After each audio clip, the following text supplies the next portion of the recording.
Bia Kamal ka Nur Online TV. Angot kan konore lerman balinga jan gwasame gore je bi subscribe ko bilertin content ba no ka biyen ka kula ling ka pet. Mi jirami no ben woto bilerti tibi ka chupane de ko kien bi notification bi ja twanye ko mi lermi e chupka ji bi je chwa nyoge kamina no ngene ko kien tin gor ka lengde. Ler balinga jan gwasame ka tungne tenas lermi chala do kum man right ka serpa ke ma yadi chika wa re wich ka waw ka baragazal raja me je raja dana cha kuing pin ka bana orede ka ler dana bana ling ke bana lat ke jan gwasame raja chala den wich kum sa Sudan ke bona right ka serpa ke ma yadi chika wa ka waw shika menen konomo chala den wo en ngara me ke ngar wa ngar lat ke je ka kwira man cha kwan en wo jeram dana binat bika bot kiram biya kur rewi ka Sudan ka gwasen biben karon kindaro ide jandaro ide ngwanen biben karam cha kwan kani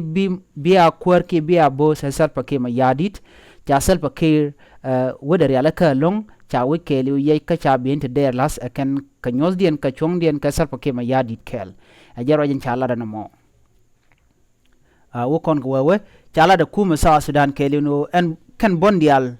chala do karyal karodi ne ka ko wona askar wonen ba kur mijidit kwan kaja ajar wonen bran kur loide mek a chilo ran bile tengon ngwan erun ka gwas ndana cha kwar cha kwan kaja bu kur dan nok loide je re wich ka Sudan ki mende chong kel kaja ki ram dan de men gori der lat jen gwada dan bu chong kaja kajar wonen be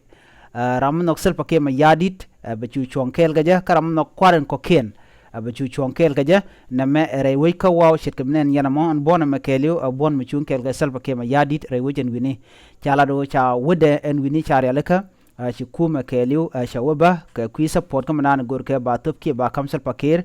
ka ron kin daro wi jandaro wi don wanen be er wona mo ajer wona chala do ba kuma kelio ba kwaren kono bi roach jen ronda na ba jalat keje en rami mo nogoto be arami bi abu kwany ka kunya dana bangun ka jer wona mi chala do bore wi ka Sudan ko jen gwada dana bene dial bu ko kwany ka je ne me je le dana yeli nga jen gwasme mi jiram jidit bi goro bi nywaka ni ko ken lerame bi ataka mal